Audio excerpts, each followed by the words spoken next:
যে ঐক্যমতের ব্যাপারে শায়েখে চরমনাই সহ আল্লামা মামুনুল হক সাহেব সহ সকল ওলামা ইকরাম যে চেষ্টা করতেছে, এটাকে আমরা সাধুবাদ জানাই। তাদেরকে আমাদের নিজ নিজ জায়গা থেকে সহযোগিতা করার জন্য চেষ্টা করব ইনশাআল্লাহ।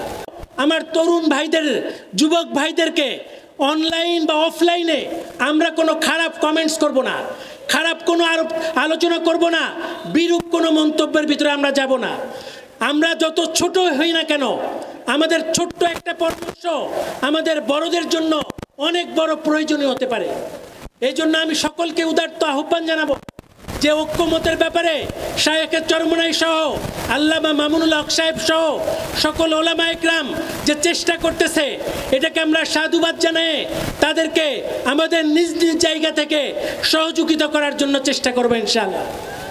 আমরা চাই না শরীফ শরীফা আবার আমাদের এখানে ফিরে আসুক, চাই বলেন? আমরা চাই না নাস্তিক্যবাদরা আবার আমাদের উপরে চেপে বসুক। আমরা চাই না আমাদের কুষ্টিয়ার ছেলে আবরার ফাহিম সে একজন গ্রাজুয়েট হবে, দেশের একজন সম্পদ হবে, তাকে যেভাবে আওয়ামী সন্ত্রাসীরা নির্মমভাবে হত্যা করেছে, আমার আর কোনো ভাই যেন এরকম পরিস্থিতিতে না পড়ে, এটার জন্য আমাদেরকে ইসলামের হাতকে, ইসলামী আন্দোলনের হাতকে শক্তিশালী করতে হবে। আমি আপনাদের সকলের কাছে উদাত্ত আহ্বান করব, আমাদের ভুলে গেলে চলবে না। আমরা যারা মসজিদের ইমাম ছিলাম, মসজিদে আমরা একটা কথা বলতে পারি নাই, আমাদের কাছে চিরকুট চলে এসেছে।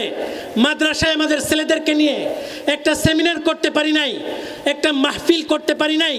মাহফিল করতে গেলে পারে তাদেরকে দাওয়াত করতে হয়, মাহফিল করতে গেলে এই দুয়ার থেকে ওই দুয়ার ঘুরতে হয়, কেমন যেন আমরা পরবাসী।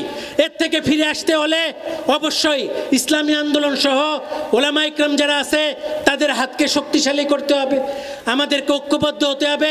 আমরা সকলেই ঐক্যবদ্ধ হওয়ার জন্য চেষ্টা করবো ইনশাআল্লাহ। নাসরুম মিনাল্লাহি ওয়া ফাতহুন করিব ওয়া বাশশিরিল মুমিনিন। আসসালামু আলাইকুম ওয়া রাহমাতুল্লাহি ওয়া বারাকাতুহু।